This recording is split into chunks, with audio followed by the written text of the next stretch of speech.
Hunt is about to swamp these leaders. Dan Zero coming at St Cuthbert. St Cuthbert, 100 metres left to go. Impala and Paris Lane are trying hard, but it's June for the Melbourne Cup. County's trying run away. He's far too good. Kingston Town, he's going to mould in. Kingston Town, 14 to Prince Ruling. As well as they race under names they make famous, thoroughbreds still leave you wondering, could they have been so good with less majestic titles? What's in a name? Horses may not be able to read, but if they're poorly labelled, they have a habit of performing as miserably as they sound. As a racing commentator, I think I'm more conscious of names than most, and I've always believed that such a noble beast as the thoroughbred is entitled to a decent moniker, at least until such times as he's proven to be a slow coach. So innocent until proven guilty? Absolutely. A name can condemn a horse to mediocrity. Consider Snake Eyes, Fatty Fidden's Dog, Chaff Bag, Freak or Stinky. Now this gelding here, to be trained by Anthony Cummings at Randwick, is to be named in a Sydney hotel tonight, and you can only hope that the owners do the right thing by the horse. Paying more than $80 a month each to lease the horse, 20 syndicate members have a serious interest in the name. The vital statistics: it's a 2-year-old colt whose dad is the sire Acecay and mum the mare Cutting Green Hay.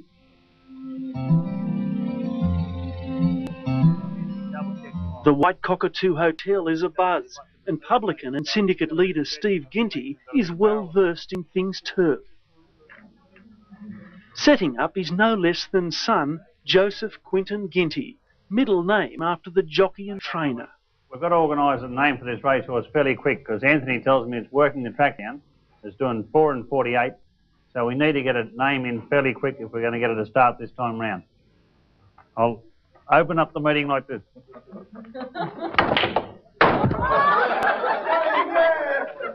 It's a Victor. It's coming up the rise and it's over there and it's going to mow him down. Yes, please. Still Waters. Still Waters. Still Waters. I think it's a pretty name because I got a beautiful daughter named Meagher. That's what it means. Still Water. Horse naming is a necessary ritual, and no one appreciates the fact more than George Capel, head of registrations of horses Australia-wide. On his computer, George has 400,000 registered names that you can't have. For a start, you can't have Phar Lap or any classic winners. Names recycle after every 15 years. Names that are likely to offend members of the royal family, names of companies with which the applicant is associated, names that are longer than 18 letters and spaces, names with first, second or last in them because of the confusion that they could cause. Some owners, like Fred Astaire, received knockback after knockback. Well, Fred Astaire was in Australia in 1959 to make a famous movie called On the Beach, made in Melbourne. During the time, he went to the Melbourne races frequently, fell in love with the place, decided to buy a couple of yearlings, which he left here with a Melbourne trainer, Stan Murphy. Fred submitted stacks of names with the Victorian Racing Club, couldn't get any of the names he put in for, and eventually threw up his hands and said, look, he said to the registrar, call them anything, I don't care. And one of the names given was actually Anything. And under that name, the horse won the Ballarat Cup and other races. One syndicate hit 99 unsuccessful applications and then, frustrated, opted for a name that became Thoroughbred Legend. But Century's going to walk in. He's 5 in front halfway down the straight, and the colt's going to win by a minute. Carnation for me in second placing, but Century's won by 5 lengths. They may not be quite so famous, but names like these can at least fail intelligently. Aphrodisiac out of Food for Love. Cheesed Off out of Lady Bree. Count Defeat by 3 Legs. Fishnet out of Stockings. Mow de Lawn by Comte de Grasse. Just for Money from Not for Love. La Tartare by Sir Trout. Sober by No Alcoholic. Pottering About from Summer Garden, and So Is Winning by Racing is Fun. Meanwhile, for the new owners, the naming rights continue. I'm Gus the electrician, and the name I've picked for the horse is Smart Harvest. I'd call it Cut for Aces. Aces out of Acecay and cutting green hay. That's pretty good. Card, no? You thought about it? Deeply. I like the Stuka because when I was a kid and we used to cut green hay, all I did for the next 3 weeks was Stuke hay, and all I was a Stuka. And I got very, very little pay, so I might get a little bit back this way if this horse can win a race.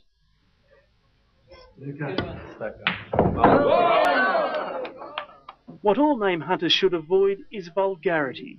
One galloper called... But it's Richard Cranium, too good in the run home, and Richard Cranium came on to score by a length and a half, Swift Helen.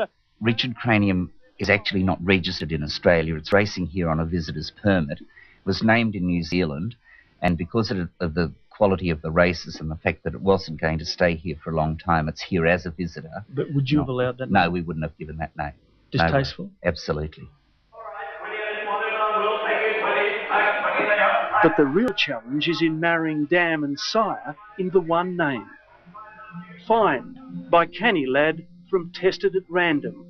Gentle Cut, Snippets and Velvet Feeling. Popemobile, Papal Power from Lunar Sky.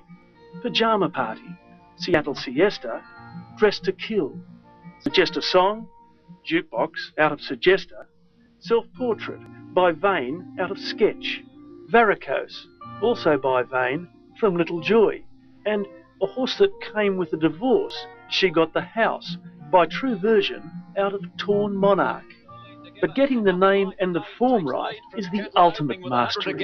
And the big boy, look at the size of him, he's a giant, and Nothing Like a Dane, beautifully written by Larry Cassidy, races away to beat Catalan opening with... He's by Dane Hill, out of Like a Pretender, like a as in cameras, L-E-I-C-A.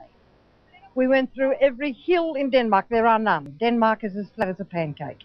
We went through all the Danish pretenders, all the politicians and film stars, people who pretend for a living. There were none of those whose names we could get that we could get registered. We went through hundreds of names. And one night, in the wee dark hours, my brother rang me up from the bush and he said, "There's nothing like a Dane." Oh, what a ripper. It's a marvellous name. If a name can mean that much, back at the pub, this vote is crucial. Cut for Aces. Cut for Aces. Yeah, Cut for Aces. Cut for Aces. First Harvest. Stuka. Still Waters. Cut for Aces. Cut for Aces. I'll stick with the Stuka, but it looks as if Cut for Aces has got it. We'll tell you what, you better start cutting a few aces if we're going to come up trumps. Yo. Like all owners, the Cut for Aces stable would like to continue the imagining. It's now time for hopes and dreams. 100 metres out and Snake Eyes is being tackled by Fatty Finn's dog. His Chaff Bag on the outside joining in, and right down the outside Cut for Aces is finishing right over the top of them. Snake Eyes and Chaff Bag are fighting it out, but look at Cut for Aces. Cut for Aces on the outside hits the lead close to home, and it's a big win to Cut for Aces. Cut for Aces drawing away, beats Chaff Bag. In third place, Snake Eyes, followed by Fatty Finn's dog, and then Bulldog Thong Thatcher's a long way back, and then Blogs Wallop and Tommy